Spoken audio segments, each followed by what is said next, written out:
The following podcast is brought to you by Pro Wrestling Connect, Australia's newest choice for event management and brand development specialising in pro wrestling. And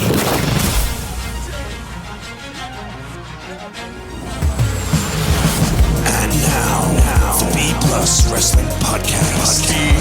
Watch global. Support local. It's the B Plus Wrestling Podcast. The moves. B plus. Check it out!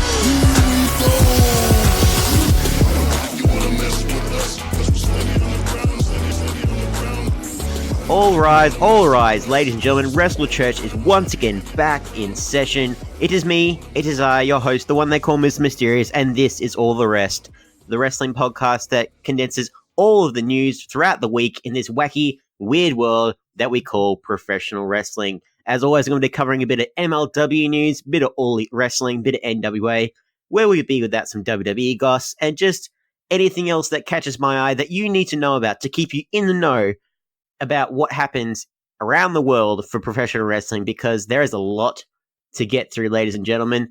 Before we be seated and start listening to this episode of All the Rest, birthday news. You aren't getting away that easy. We need to talk about the birthday news.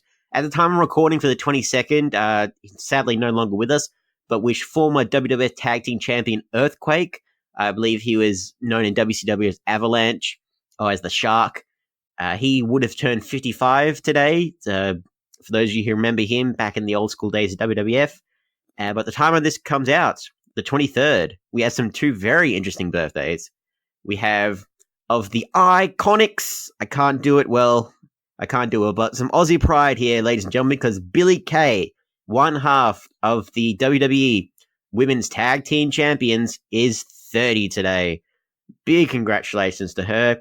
And also, surprisingly, of All Elite Wrestling Chief Branding Officer, Brandy Rhodes, turns 36. Two phenomenal women in the land of professional wrestling for two very different reasons. Big congratulations to them. All right, ladies, gents, everyone else, be seated. We are ready. All the Rest is in session, and let's start with MLW, episode 62, heralded by the Loser Leaves MLW Falls Count Anywhere match between Mance Warner and Sami Callihan. This, of course, was another second ever episode produced by Selena De Laurentiis, so she was all throughout this episode, which can't complain. The Empresaria is a unique woman, you know. I'm smitten, ladies and gentlemen. I don't know what to say. Selena, you do great work.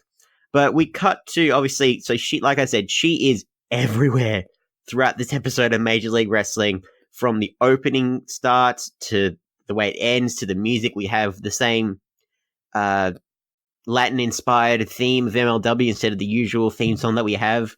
So had a lot of very interesting matches, right? But to start off, we have Mance Warner and Sami Callihan. They're trying to get into the building before their match even starts. They're not even allowed in the building. Selena is just keeping them away as far as possible until the time is right for one of them to leave. And one of the people that is preventing them from getting into the venue is Jimmy Havoc. He's just like, hi, gents. Like, Selena's just casually brought out Jimmy Havoc. I don't want to question it. And Jimmy's like, life sucks, and then you get the sweet release of death. Fair enough, Jimmy. I didn't realize you had a price, but I can let this one slide. I don't see this affecting him down the line. He's in AEW soon with the TV deal. Doesn't matter too much. It's just a nice little, oh, hey, it's Jimmy. But we kicked off the action with Rey Horus, but Selena actually announced who all the matches were. So we had Horus, which is apparently the right pronunciation, because apparently the way that Jim Cornette was pronouncing it was not that good, against the Mexican sensation Flamita. Of course, people in World Series Wrestling here in Australia would know a lot about him. Very high-flying luchador. Both these guys are phenomenal athletes, and this wasn't your typical Lucha Libre match. I mean, you had all the amazing spots, but these are two of some of the best luchadors, two of the masters of their craft, and my God, they really upped the ante for this opening match for MLW. There were chants of Lucha Libre all throughout the match, like for both competitors, there was a lot of near falls where you thought it was over so many times. Like there was like a head scissors or a Rana that Horus did that was so thunderous. It just spiked Flamita. And I was just like, my skin crawled just watching it. The way, like, there were so many dives, so many hard-hitting strikes. These guys had scattered each other perfectly throughout this entire thing. It was a phenomenal opening match. One of the best opening matches of MLW I think I've seen in quite a long while. And that's saying something with the quality of matches they have. However, it did take a lovely 450 splash from Flamita to secure the victory. So surprisingly, in his debut, Flamita successfully defeats Rey Horus, and he will be joining the MLW roster full-time. Of course, he's got a tour with Dragon Gate at the moment in Japan, but after that, he's going to be an active member of Major League Wrestling roster, which I can't complain, especially after that. Like the fact that he won in his debut match, that says something, right? So the world of MLW never stops, always improving. The next stop is in Chicago on July 6th. They have their Kings of Coliseum matchups. And, of course, Tom Lawler will be defending against Jacob Fatu, the Samoan Werewolf. Chicago is where we first saw Contra Unit, and they first attacked Filthy Tom Lawler following his victory in the cage match. Now comes full circle, following all the fireballs and attacking people backstage and try to set everyone on fire. Just how are these guys in MLW? How does Court Bauer not just gone like, yeah, we don't want you to kill the roster, so you guys are evicted from here. But it's wrestling, ladies and gentlemen. We can't question it all too much. Before we get to that point, we cut to the champ himself, Tom Lawler. He cut a confident promo calling out Contra before telling him that he has backup in the form of some good old boys, Marshall and Ross Von Erich, in the flesh. We didn't really hear from them too much. It's just like they're going to let their actions speak for themselves. So next week in MLW Fusion, 6-person tornado tag team match, Lawler and the Von Erichs against the Dealers of Violence, Contra. Really looking forward to see what the Von Erichs are capable of. I've seen bits and pieces from their matches in Japan, but this will be their real... I want to see that name back in the limelight in a positive light. I'm really looking forward to what happens there. Our next bit, though, Selena comes out and she introduces her Sicario, Ricky Martinez, and saying he's the greatest Cuban wrestler in the world today. Which, fair enough. And saying that he's going to defeat Low-Key, like this great, amazing wrestler is going to defeat the professional, the former world champion. Didn't buy it for a second. I did not buy it for a second. Like, bless Selena for saying it. But Ricky Martinez, he's had some great matches, but he just has not had a great showing in his run with MLW. He has been Selena's lackey for a long, long time. And Loki comes out. He's got this. He's not wearing the suit. He's not. He wasn't completely shirtless. Like he had like a. The words escaping me. Like a poncho. He had a poncho on, but that he just took that off. So he is all business, but he's not having the whole Hitman Agent 42, Hitman Agent 47 vibe about him anymore. He's just like, I don't care what I wear. I'm just going to knock you out. And that's pretty much what happened. So this was a public execution, for lack of a better word. So Loki dominated early on. He's just chasing Ricky Martinez around the ring. But there was a little bit of a stare down between Loki and Selena, which allowed Martinez to get the momentum going. But yeah, Loki, like his ability to assess the situation, Ricky would go for a big knockout blow, but Loki moved out of the way, leaving the referee in Martinez's path. Ricky was able to stop and spare the official, but as he turned around, he was met with a massive strike by Loki that laid him out flat. He got knocked the hell out. And I love that it's a knockout victory. We don't see enough of those in professional wrestling, especially with MLW, which is supposed to be a very sports-centric themed wrestling promotion.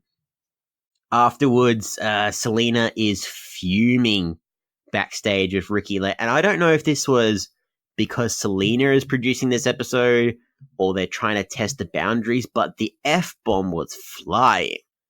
Like flirkin, mother flirkin, like you name it. A lot of flirkins in this, ladies and gentlemen. I think they just want to test, like, is the audience cool with it? But, like, wow, Selena just laid heavy into Martinez, just made him seem like a complete simpleton. And, yeah, I mean, and she's saying, like, why should I keep re-signing you when you fail each and every time? And I can't say that he's had a bad run with Selena. He hasn't had the best run with her, but he hasn't been terrible.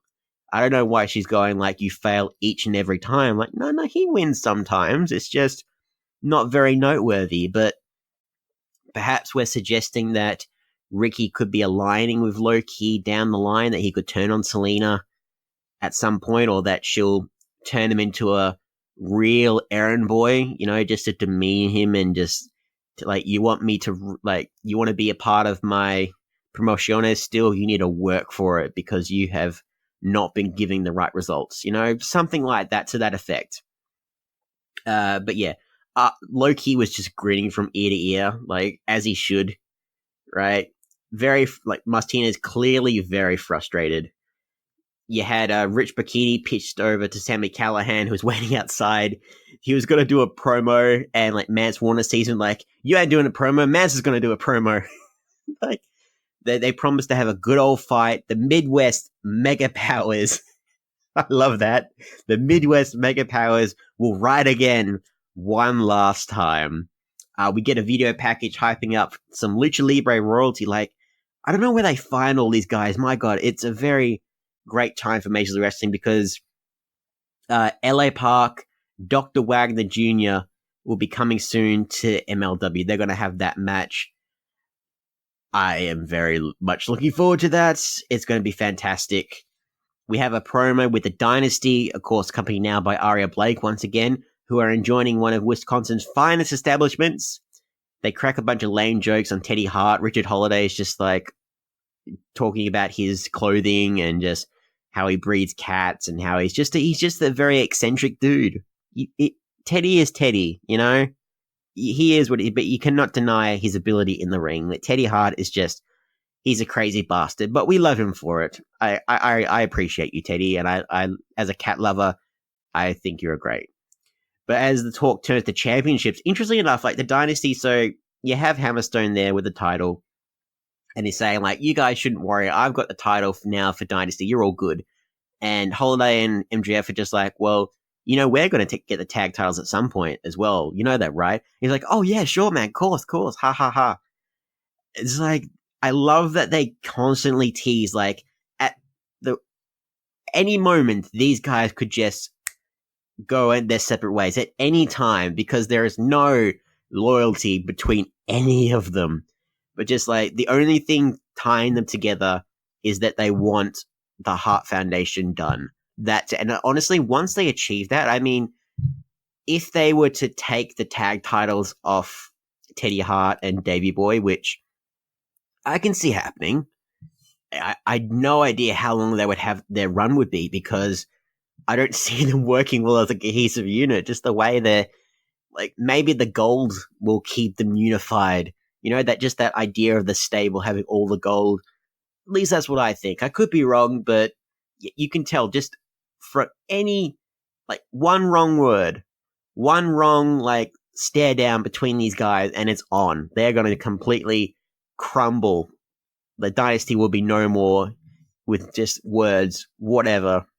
But with main event, ladies and gentlemen, set up by Selena De La Renta, Mance Warner took on his friend Sami Callihan in this Falls Count Anywhere match, and this was match of the year quality for MLW. I mean, this was phenomenal. I have not been the biggest fan of Mance Warner in MLW, but this was a phenomenal match. And let me just say straight off, I'll get into the other issues from this match later on.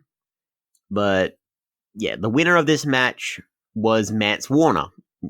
Wrong prediction last week. I thought because he was in a similar match in another promotion that he was leaving MLW, but it turns out that Sami Callihan took the pinfall, and yeah, Sami is out. Callihan is no more in the land of MLW, which is sad. I thought he was going to be a mainstay there for a long, long time, but he'll find himself for sure. These guys destroyed each other. They destroyed the venue. Like, there was it's estimated about tens of thousands of dollars in damages that they did to this venue, with Callihan and Warner just going everywhere. Callihan delivered pile drivers. He stapled dollar bills to Mance Warner. He stapled Mance Warner's tongue to a ring board. Warner, was this resilient guy, resilient babyface guy, continued to be too tough for the Draw to defeat. He did a lot of knee pad up, knee pad down. They broke through. They broke through a couple doors. They weren't tables. They were freaking doors. Mance Warner, this was your best match that you've had, and I don't know how they can ever top this. It was simply incredible. Now, the interesting thing that was on everyone's lips, now, when Sami Callihan came out to the ring, one of the first things he did was spit in the face of Jim Cornette, flip him off, and then get into his match. And the entire time on commentary, Jim Cornette is seething at Sami Callihan, saying, he's all, forget bias, forget announcer bias, being neutral, right? He's just Mance Warner, kick this son of a bitch's ass, Sami Callihan is vile, he is dirty, he is da-da-da-da-da-da. And there was, you could tell he was actively frothing at the mouth, just I cannot wait for this loser to leave MLW. For those of you who don't know, last month for Double or Nothing, Jim Cornette said some rather idiotic words about Sonny Kiss. He's calling him a drag queen. He's calling him a transvestite. He's very insensitive, very not thought out opinions about this wrestler, this very acclaimed wrestler for Lucha Underground and a bunch of other promotions. Sonny Kiss, very capable. Does not matter what his persuasion is. Does not matter what he is. Sonny is whatever you think Sonny is, ladies and gentlemen. And one of the people firmly in Sonny's corner is Sami Callihan. And pretty much, I love the back and forth online with Sami Callihan and Jim Cornette saying, I spit in the face of Jim Cornette and he did nothing. I went out and had a quote-unquote garbage wrestling match of the year with Mance Warner. You should probably watch it. And he's just F Jim Cornette, I stand with Sonny Kiss. And he's saying flat out, I'll read the quote that he said to SES Sports. In 2019, we don't have to explain what someone of homosexuality or anything is because it's 2019. Everyone is accepted on their terms. And then when he wanted to just call him a transvestite, not even knowing what he was, and say he got off, looks like he just got off from working a day shift at a Tropicana as a drag queen. The ignorance of Jim Cornette is astonishing, ladies and gentlemen. It's just, yeah. And I've been an advocate. I've been a supporter of Jim Cornette. I've looked past some of the stupid shit he's done before MLW. And it's not just this thing with Sami Callihan. They're Daga has left MLW because he's not really a fan of what Jim Cornette said about Sonny Kiss either. And Joey Ryan, he's kind of said that so long as Jim Cornette is there, he will not return to MLW. I understand, for those who don't know, Tony Schiavone is returning to MLW, acclaimed commentator. And, as much as I have enjoyed Jim Cornette on commentary since he's been back in the limelight with Major League Wrestling, I don't know how MLW is condoning what he's done, or like siding with him. Like, if it has to come between Sami Callihan and Jim Cornette, you pick Sami Callihan. Like, Jim Cornette is an ignorant old man, and this situation, I am in full support. I stand with Sonny Kiss, ladies and gentlemen, and you should too. It's only going to get more idiotic as the weeks roll on. Maybe we'll see. Like, Tony Schiavone might just replace Jim Cornette outright. Like, who knows? Court Bauer might kind of just. At what point does he just say, like, Jim, I got to cut you off. Like, your comments, they don't represent Major League Wrestling. They don't represent my thoughts. You just need to go. And that is the whole thing. Some people think this is a work. I don't think so. I think this is just like full on. Jim Cornette has just bit off more than he can chew. He's not thought before he spoke. Very ignorant old man.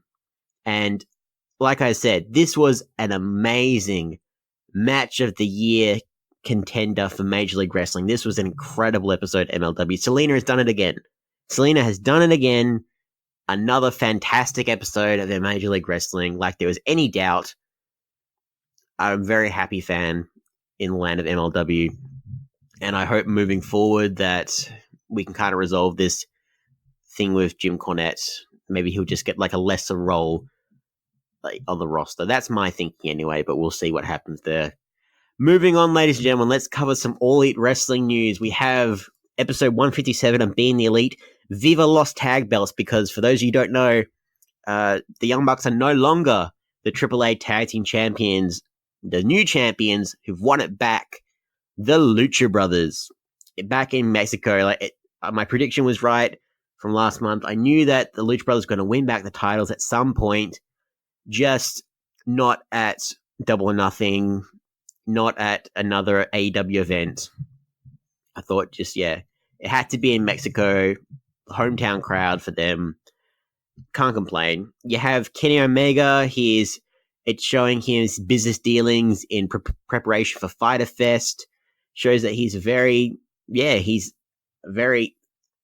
of that world in the land of gaming.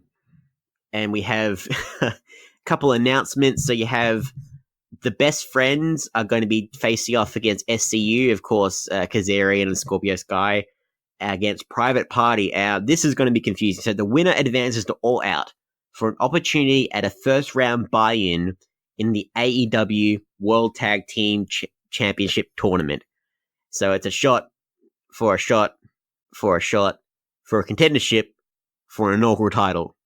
This can get confusing. Like I don't mind convoluted stories, like convoluted stipulations sometimes. Like I enjoyed the Casino Battle Royal, even though it was like a little bit all over the place, but the execution was great. We'll see what happens with this. Like it's a great matchup with these teams. I'll see if it makes sense later on down the line with everything else. But so that was one of the main announcements coming off this episode of Being the Elite. You have some backstage of Sammy Guevara, who is just like really, they're coming together, the words that he's been saying, the promos, how everyone's just calling him a dick, and just like, he's not a fan of Cutler, the Young Bucks cameraman, who follows them everywhere, who's also now a member of the wrestling roster. We have a moment with Sonny Kiss and Taya Valkyrie, all of a sudden Luchasaurus and Jungle Boy are just walking across like Jungle Boy on top of Luchasaurus, just because, you know what, why not? And the big thing, of course, the mystery partner was revealed for the Lucha Brothers at Fyter Fest because they will be joined by the Laredo Kid. He's the current World Cruiserweight champion in AAA. He's 1/3 of the Trios champions in AAA. The dude is a phenomenal talent. He was a part of Impact Wrestling at one stage. But man, like amazing by one of the most very underrated luchador. I hope that this will give him a better chance to have a bit more of a international platform, and people will know the name of the Laredo Kid in the weeks to come, because that's going to be a phenomenal matchup. Laredo Kid, Lucha Brothers against the Young Bucks and Kenny Omega. Oh boy, that's going to be very, very interesting. We had a bonus episode of Being the Elite. We had a Shanghai, China Uncensored SCU bonus episode. It's just pretty much SCU going to the OVE trading center, having a couple matches, checking out the city, going over their match they had last time, the first official All Elite Wrestling match, ladies and gentlemen, and they're just saying that SCU, AEW want to change the world, and it shows how heavily invested they are in this partnership with OWE. Like, if there was any doubt, ladies and gentlemen, like, just they had devoted an entire bonus episode to them. It's a big deal. It is a big deal. And we had the Road to Fighter Fest, of course. So they announced Christopher Daniels will be facing off against Shima at Fighter Fest. That will be a pre-show match. Very, very interesting. Like, Christopher Daniels is nearly 50. I'm curious to see how he can go as a singles competitor just on his own.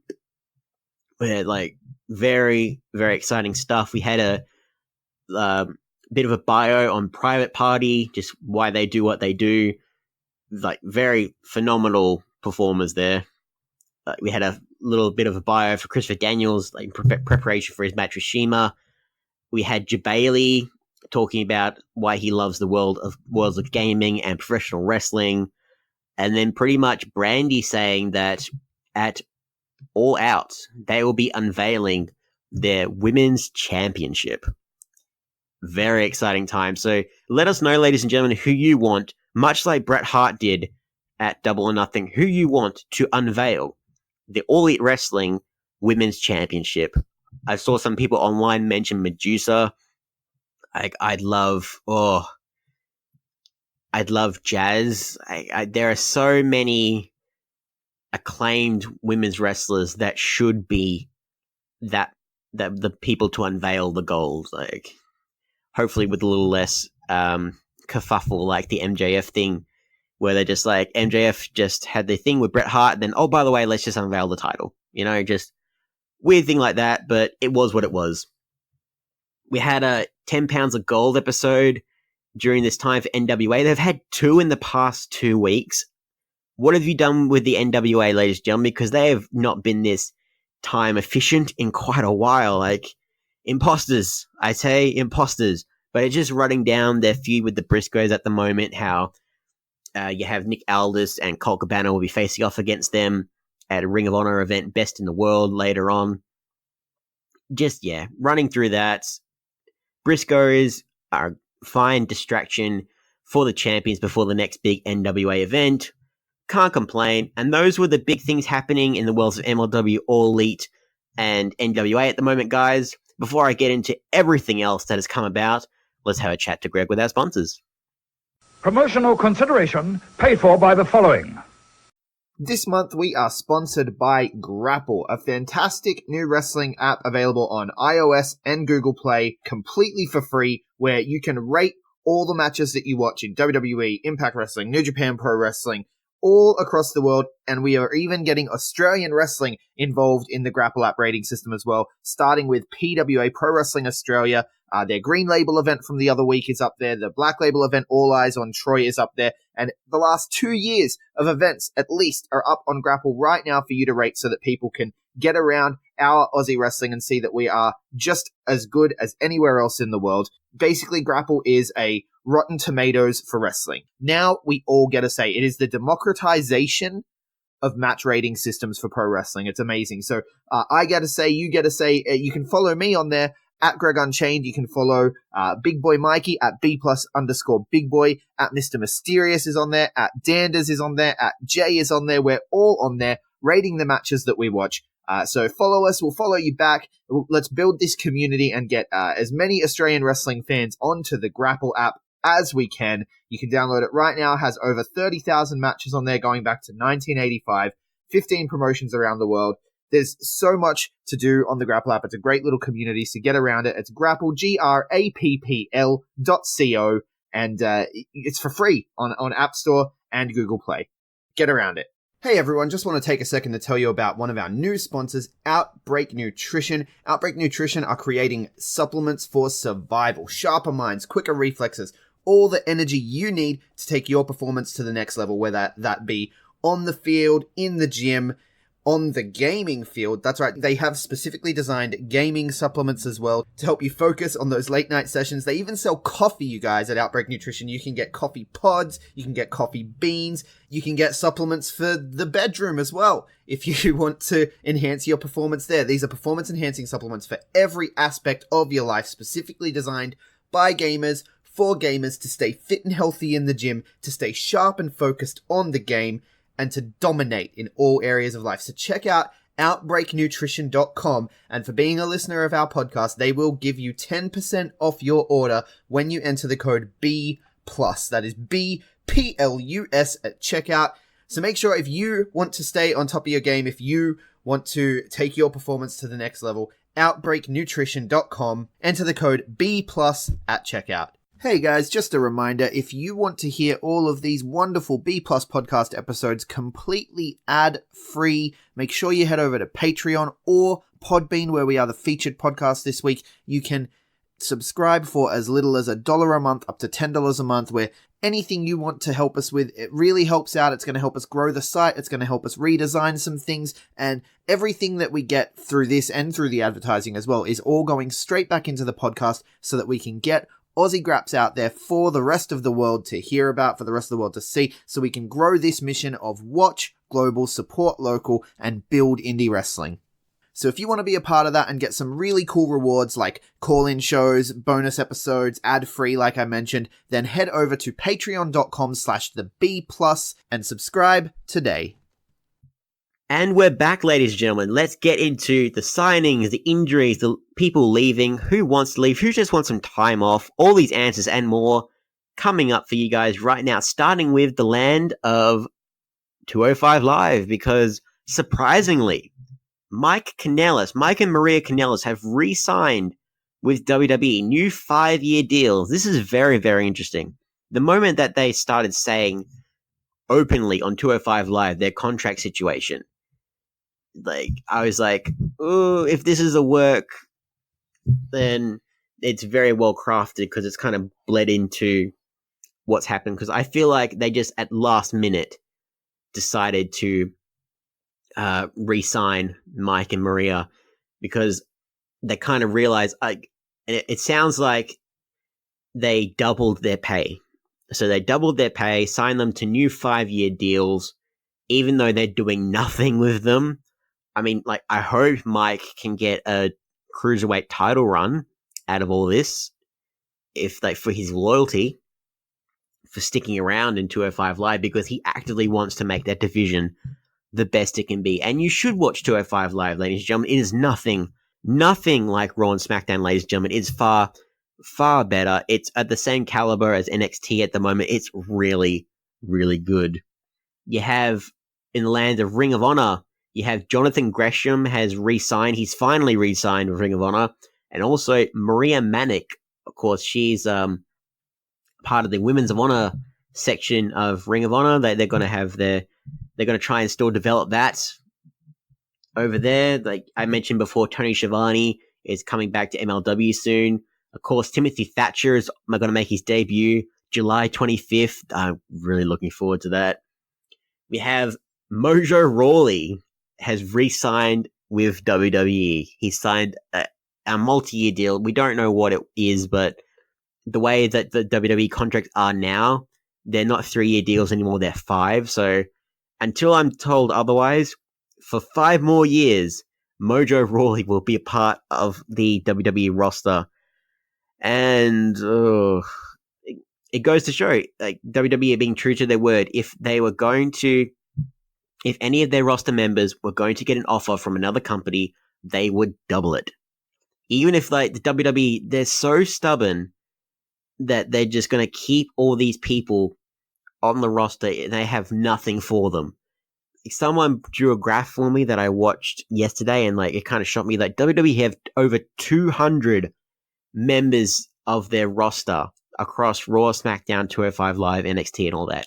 Over 200 people, and they can't even showcase half of them. It's disappointing. It really is. And for those of you thinking that WWE will run out of money when they say they'll double people's offers, they doubling their offers, like according to Dave Meltzer, he's done the numbers, doubling everyone's numbers on the roster, like all their pays, they all doubled, is only about 16% of WWE's like income for the year. 16%. Usually in like big sports enterprises, like over like the rugby and AFL and everything else, usually it's like 50% of the overall earnings goes to the players. But in WWE, it's like 16. And that's just if they double it. That's WWE not running out of money anytime soon, and it's sickening, ladies and gentlemen, just how petty they can be, like keeping these people in these contracts in spite of themselves and doing absolutely nothing with them. We have a few injury updates. Lars Sullivan is still on the injury list, but we have a little bit of an extra nugget of information. So we thought that he had like a minor knee injury and he's going to be out for a couple of days. He's got an MRI done, and it looks like he's going to be out of action for 6 to 9 months. This is big. And like, he was just starting to get his push on the main roster. He was just had his weird match with Lucha House Party where he finally put them away, all three of them. And now they were going to try and persevere through his stupid comments. They fined him $100,000. They made him go to sensitivity training, everything else. They're trying to persevere in spite of that. And now he's gotten himself injured. It's like the worst time for this, but at the same time, like, this could be good because it means there's a lot more time away from everything that's happened. So that when he does come back and he gets that bigger monster push again, if he does get that chance again, we'll kind of forget all the stupid shit he's done. Although, let's be fair, Lars, if you're listening to this, stay off social media. Like, he's going to be bored. Like, he deleted all his social media while he was part of the roster, but now that he's not for the time being, Lars, don't get social media again. Or if you do, please watch what you say, because yeah, you feel like you're going to put your foot in your mouth, your injured foot in your mouth again, and you're going to just, you're going to ruin your shot, babe. You're going to just ruin your shot.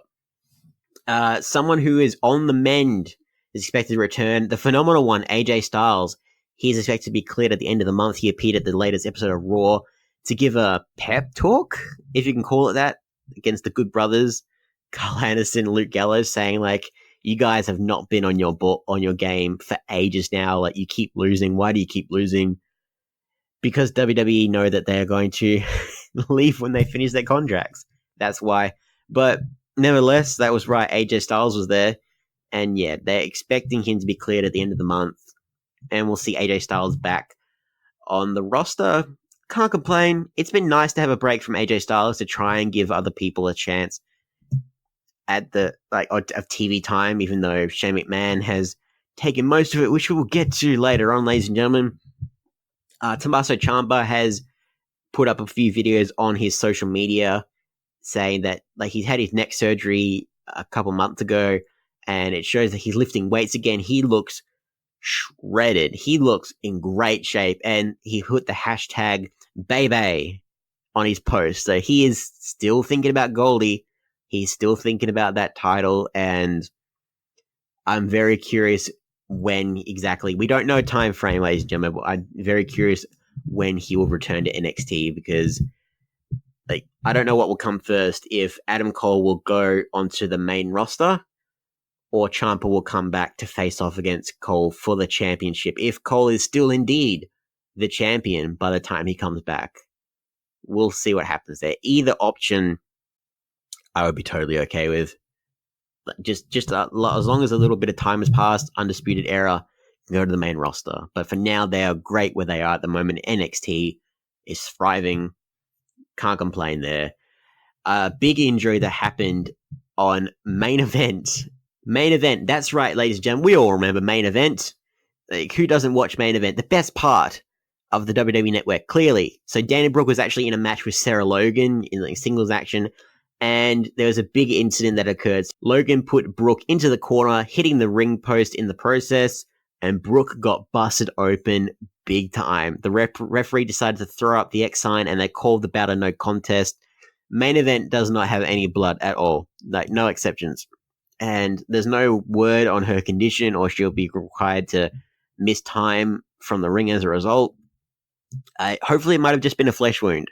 It could have been just like a bloody nose, but it was like the way that she hit that the ring post, it was ugly, ladies and gentlemen. Let me just tell you that I have actually watched the footage. Hopefully she makes a speedy recovery.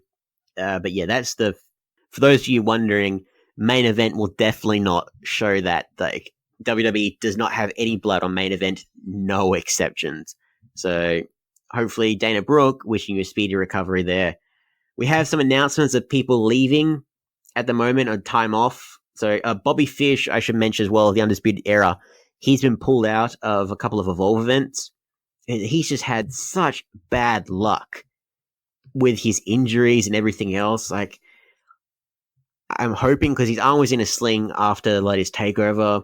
He did perform on last week's episode of NXT in the 3-on-3 match.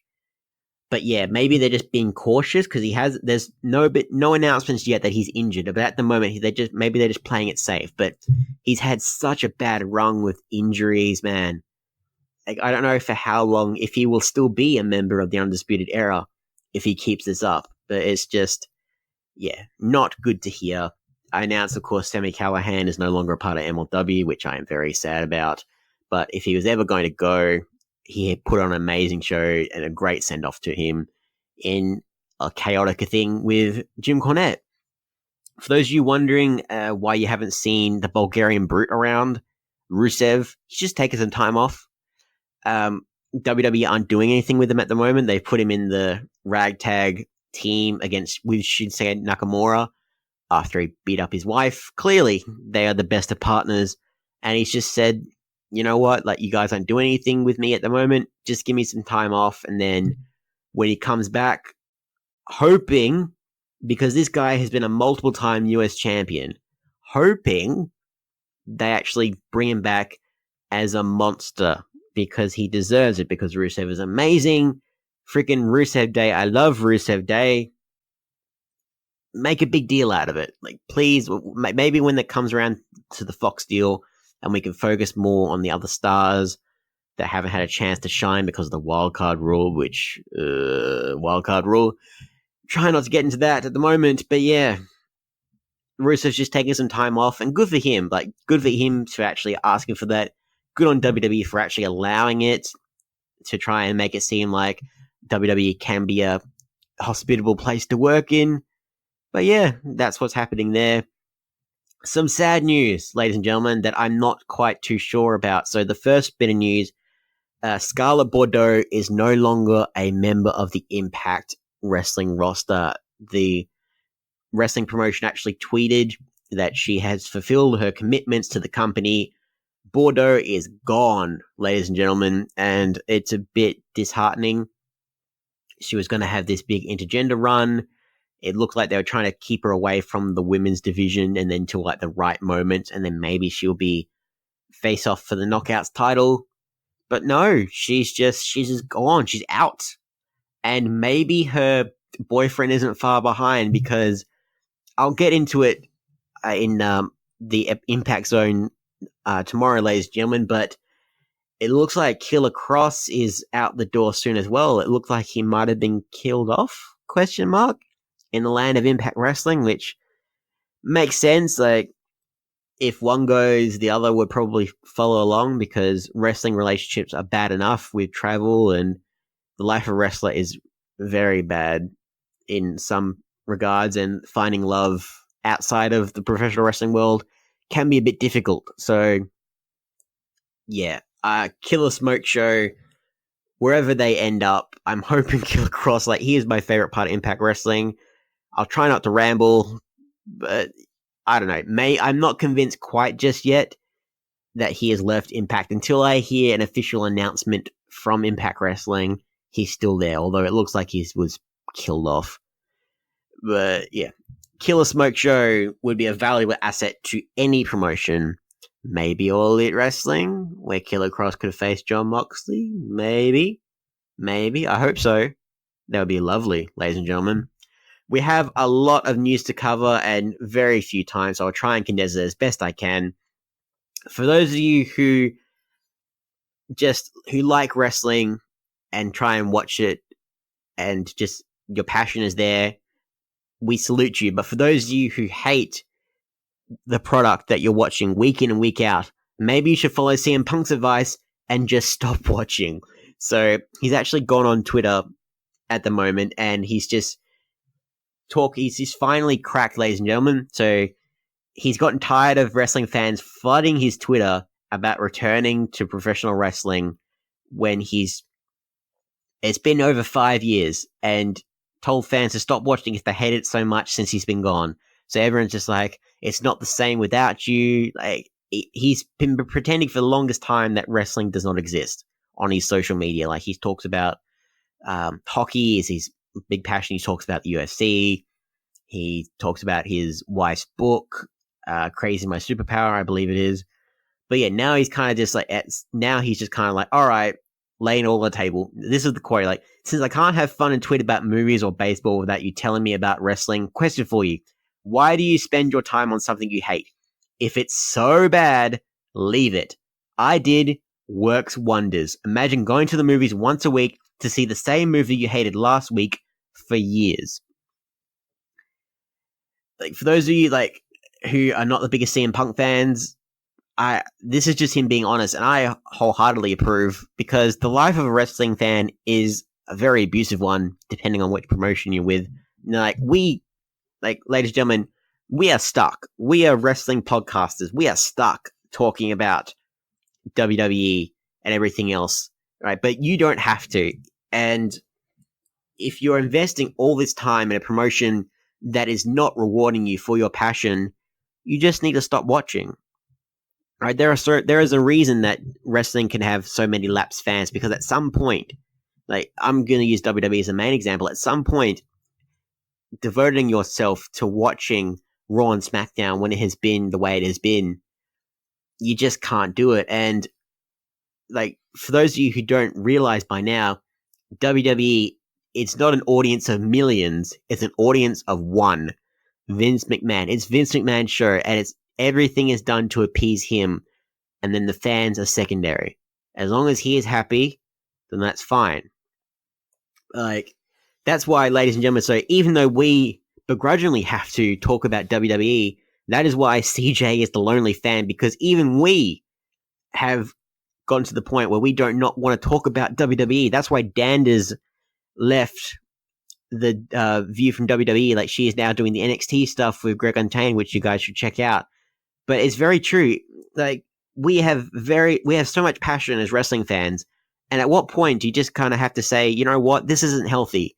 Like, I cannot keep investing my time in a promotion that clearly is not going to reward me for my devotion.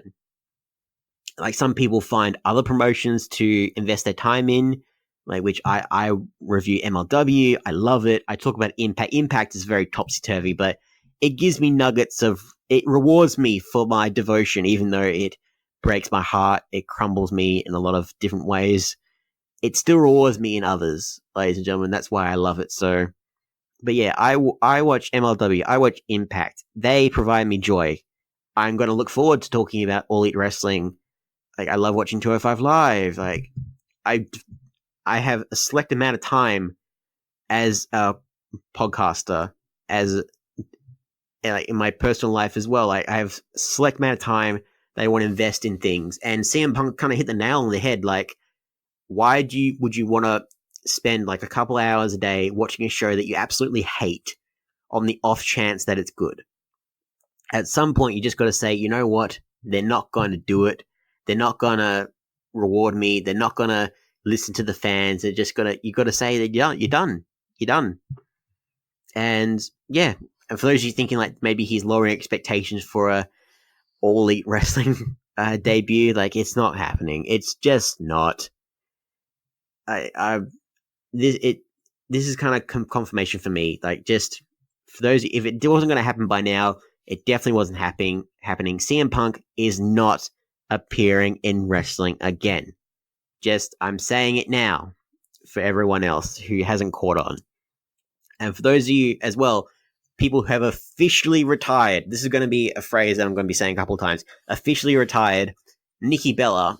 So she appeared on Jimmy Fallon a couple of days ago, and she kind of confirmed that she is definitely done with in-ring action because at some point the Bellas were teasing that maybe they return to face off for the women's tag titles, which we kind of figured they would, but so they retired. They announced the tag belts and maybe we should come out of retirement, but it turns out they definitely can't because Nikki Bella has actually a cyst on her brain, a benign cyst, we should point that out. But after the neck surgeries, cyst on her brain, she's just they're just you're done. No more wrestling. They're not giving her a choice. She definitely cannot be a part of professional wrestling anymore. She can still do Total Divas, Total Bellas, all of that. But yeah, and of course, Brie, she's a mother now, and that seems to be her main focus with her husband, Daniel Bryan, which, yeah, for those of you holding out, I'm sorry to break the news to you, the Brie Bella and Nikki Bella will never be in-ring competition ever again. If you were that dead set fans of the Bella Twins, I'm sorry to be the ones to break it to you, but yeah, they should focus on other members of the roster. Now, other people who are officially retired, Batista. For those of you curious if he would ever return for a Saudi show, for paying him millions of dollars for one thing, the man himself has said to everyone that he will never wrestle again during an interview with Chris Van Vliet, who is killing it right now in the world of professional wrestling, in the world of interviews. The guy is, if Alicia Atout is the interview queen right now, Van Vliet is the interview king. He's just, I don't know where he gets his information from. I don't know how he organizes all this stuff because we'll be talking about his stories later as well. But Dave Batista, in an interview with him, has said it's a real retirement that he did. I am done. My in-ring career is over. If they invite him back for the Hall of Fame, he'll come for that. But I will go broke before I have another wrestling match. I will never go to another wrestling promotion. It's not going to happen. No more wrestling. He has to say it. Bold capital letters. No more wrestling for people to just okay, he's going to focus on his movie career. He's just finished Infinity War and Endgame. You got Guardians 3 happening again soon. The guy is in a good place with his acting. Yeah, there's no way he's got. And he had a great send off. As much as I thought that the match with Triple H at WrestleMania was a bit too long, it was stupid, but it was fun. It was fun. It was a great send off for the animal. Good on him for actually saying that he is officially done. Some other WWE news. I mentioned the wildcard rule and Shane McMahon. The gossip, according to the Wrestling Observer newsletter, is that everyone is just they're just hating Shane McMahon for his continued push. And just one word, ladies and gentlemen, nepotism. That it's plain and simple. And it kind of, if this leads, the only way this should make sense is if they put the title on Shane. The rumors from last week. He's getting so much screen time. The wild card rule is focusing so much on the big heavyweight contenders. It's not leaving enough time for the mid carders, the lower card talent. But it needs to be said, ladies and gentlemen, the lower mid card stars and the other stars on the roster. When's the last time you've seen them? When's the last time you saw Finn Balor, your Intercontinental Champion, on Raw or SmackDown? With the wildcard rule, it's just been so bad, and yeah, it does not surprise me if that's the rumor that everyone is just hating the fact that Shane McMahon is getting this big push. And the only way it can make sense, the only way it should make sense, in a very twisted way, is that if they're gonna eventually put the title on Shane, but if they're not, and it's straight up nepotism, it's straight up the wildcard rule. It needs to stop, because if the ratings don't speak for themselves, man, I don't know what other hints that WWE will have going forward. But it doesn't look like they're done awarding themselves on the back because we have the WWE ESPY Awards. So the ESPYs are about to make history because for the first time ever, they will host a WWE award on their show with the category of Best WWE Moment awarded under Best Performance category. And the voting is still on, ladies and gentlemen. You can actually take part. So these guys are a very sports-centric award ceremony. They focus on actual sports, right? So the categories here are Roman Reigns returning to Monday Night Raw, Becky Lynch winning the Raw and SmackDown women's titles, Kofi Kingston winning the WWE title, and Ronda Rousey capturing her first women's championship. So the ESPYs gather top celebrities from sports and entertainment to commemorate the past year in sports by recognizing major sporting achievements. So sports and entertainment, now they're doing sports entertainment. And this is such a pandering award, ladies and gentlemen. This is such the only way to make this seem credible is if the ESPYs would actually recognize other wrestling promotions in this award, but it's just so it reeks of just WWE patting themselves on the back saying we're so great with half the stuff they're doing. And if of the four lists, it wouldn't surprise me just with the sports centric feel that they're trying to invoke. I wouldn't be surprised if Ronda Rousey won this one, but maybe, who knows? A lot of people will just like go and say like Roman Reigns overcoming cancer, like triumphant return. Maybe that will but yeah, doesn't matter. Very silly, weird collaboration. Like these guys, it does not make sense to me, and it's very bad timing for WWE to be patting themselves on the back with the PR hits they've been taking the past couple weeks now, and it's not stopping because another disappointed alumni is none other than Kenta or Hideo Itami, who has said that he has no good memories of his time in 205 Live. The guy, he had such a bad run. So he had a time in NXT, but like he had so much injuries, which hindered him so much. And then he had a 205 Live run, which, yeah, they defamed him, ladies and gentlemen. He was one of the most hard-hitting wrestlers in all of Japan, right?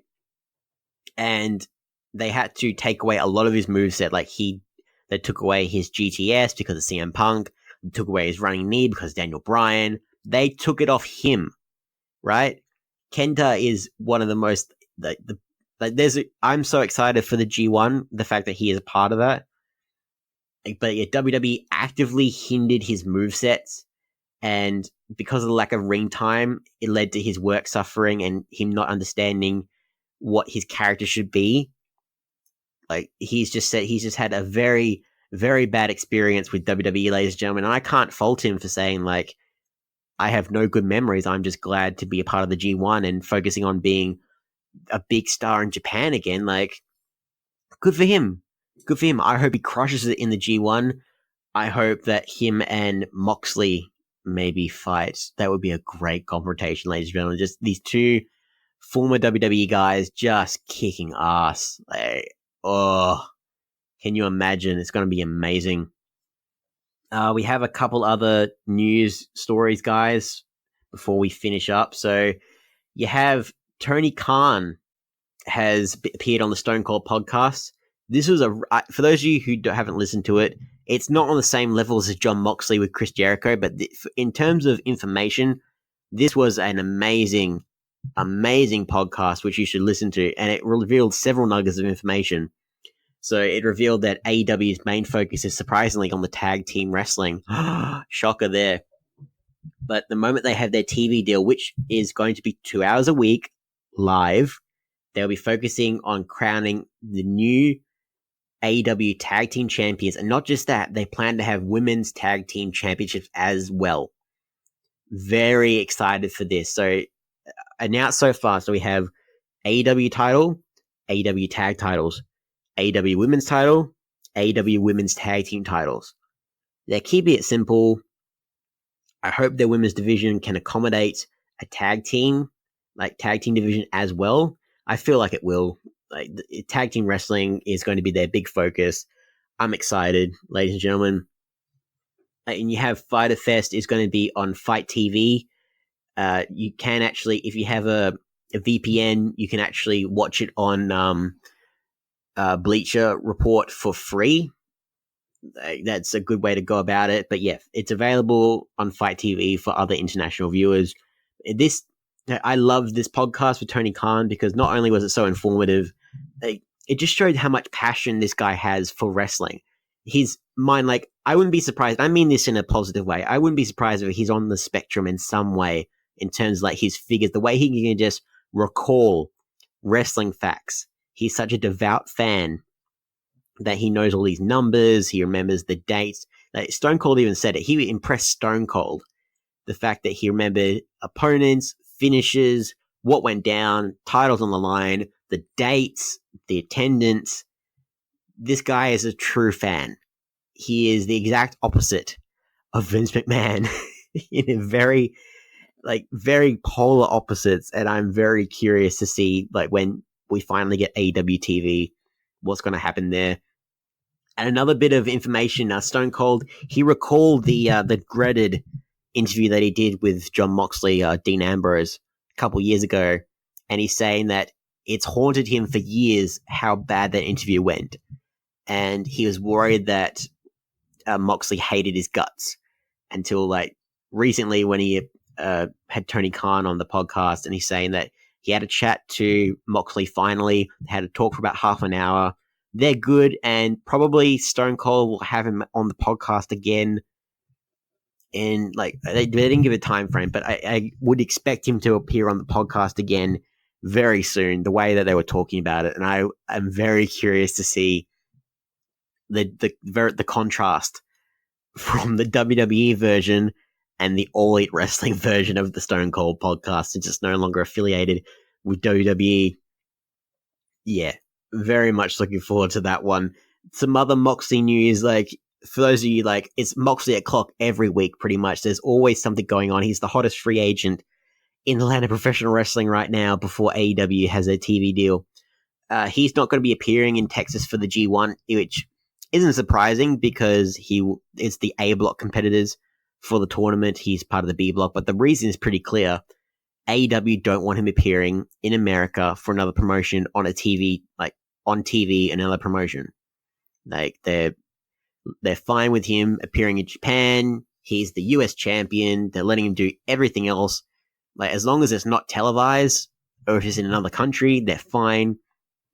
But at some point, like AEW will have everything together and they're going to be starting their TV deal. They're just like, yeah, you can't do that, which is their right. Fair enough. But yeah, a lot of amazing information to come out from this podcast with Tony Khan on Stone Cold, with Stone Cold. Yeah, I'm very happy with that one. WWE's response to this, very interesting. So they've actually been handing out surveys about possible WrestleMania locations. And it's very interesting because some of the proposed locations, quote unquote, you had places like Washington, D.C., Boston, Toronto, Mexico City, Houston. But like, yeah, the main ones that kind of should have people questioning their heads, like scratching their heads, they mentioned Toronto, Boston, Las Vegas, and London. Like, so Las Vegas, of course, where Double or Nothing was. Like Chicago, of course, where All Out and All In, like All In was and All Out will be. It's like Jacksonville, where Fight for the Fallen is happening. The fact that they put those names on there like just makes me laugh because there is no way in hell, like Jacksonville, there's no way WWE are going to pay the Khan family to put on WrestleMania there. Like, can you imagine? Like, the mind boggles. But surprisingly, London was one of the names on here, and I would love, personally, I would love for London to be a WrestleMania spot. Like the amount of people that go to WrestleMania every year that travel from across the globe, and one of the main places they travel is from Europe. Very accessible, and as much as like you have NXT UK and they have the takeover shows there now, like with Cardiff, and they're performing very well. they should branch out and test other venues outside of America. It would be very beneficial for them moving forward. But the fact that they actually had on there all these spots from All Elite Wrestling, the mind boggles, ladies and gentlemen, at the marketing strategies that WWE are doing in response to All Elite Wrestling. It's a riot. Other news with NXT I mentioned. So you have on WWE on the WWE shop, ladies and gentlemen, you have Adam Cole Bebe magnets that you can put on your car. So they actually say Bebe on board, which the moment I saw that, just like, even people who don't have kids are going to put that on their freaking car. I'll let you know now. 1576 Australian, not including postage. We'll see how many people. I can see it in the future, guys. I'm going to be driving down on the freeway. Some guy in front of me is going to have a freaking Adam Cole bumper sticker and a car magnet. I'm just going to honk at him just to say baby. It's the world we live in as professional wrestling fans. It's wild. One person who might need it, Matt Hardy. The vessel of Matt Hardy has announced that he's expecting his third child in December. Whether that be a boy or a girl, I'm sure it will be extremely wonderful for the broken/woken one. Congratulations to the Hardy family for their new arrival coming out very soon. This was a coin flip, ladies and gentlemen, on what exactly I would end this episode of All the Rest on, because it's been a very jam-packed one. We've gone a little bit over time here, but I'll try and squeeze in these last few nuggets of stories. One of the things that everybody wants to learn in university is professional wrestling. And Harvard University are now teaming up with WWE, and they've announced a new case study on WWE that will be offered as part of the Business, Entertainment, Media, and Sports course hosted by Anita Elbers. So if I studied professional wrestling in university, my uni life would be very, very different, ladies and gentlemen. The course will involve 180 second-year MBA students. They'll examine a bunch of other sports and entertainment brands like Disney and Nike and everything else. They'll talk about other personalities in sports and entertainment like The Rock and LeBron James. So they're not just talking about WWE, but WWE is going to be a big focal point. So they're talking about sports and entertainment, and then sports entertainment in this course. And I'll read verbatim the summary. So it's saying it will explore factors that drive sustained success for organizations and individuals in sports and entertainment, understand how companies can diversify beyond their core business to create engagement and value for fans and other stakeholders, and how business can pursue contracts with star talent. Like this just makes me smile. Like the Harvard Business School, like a lot of the case studies, they're fascinating. And I can't believe like only now they've finally had a collaboration with WWE. I'm very curious how many people are going to try and sneak into this course and try and study it online as well alongside the MBA students. Like someone's going to find a link to some lecture notes and they're going to leak it. It's going to be hilarious. I'll probably read it as well just to see, like, to learn.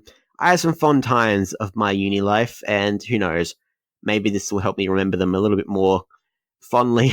Just thinking like, man, imagine what it'd been like if I studied WWE in university. That would have been crazy. Now, the final story, I leave you, ladies and gentlemen, with a horrifying image, but it needs to be done.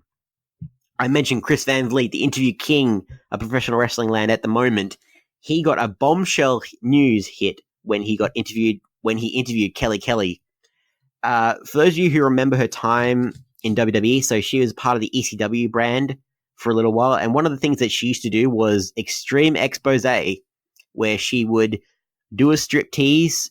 At one time, I think she did with Candice Michelle, and just when she would take off everything, her boyfriend at the time, quote unquote, Mike Knox, would come out and cover her up and take her to the back. Like she was like 19 when she was doing this, and like I was a teenager, so I was I didn't mind it at the time, but it was very, very. Now that I'm an adult, I realize how exploitative it was and how uncomfortable it was. for everyone involved. But yeah, you'll be terrified to know, ladies and gentlemen, that for those moves that Kelly Kelly did for the Extreme Expose, she was taught those moves by Vince McMahon himself. It's like, keep in mind, at the time that Kelly Kelly was in ECW, Vince McMahon was 62 years old.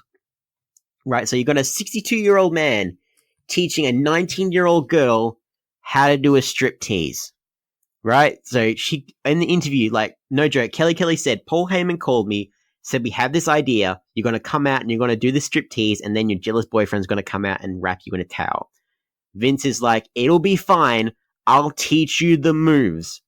And Kelly Kelly felt obligated to do this so they could get her foot in the door, which, that's a whole other can of worms, which I'll not get into, ladies and gentlemen. And she keeps saying, like, so I'm sitting there, I'm watching Vince McMahon, who I watched when I was 13 years old, and I idolized, and he's got a chair, and he's swinging his jacket around. Like, ugh. Like, when I first heard this, nightmares, ladies and gentlemen. Literal nightmares, couple of dry reaching, like, Vince McMahon only watches wrestling and works out.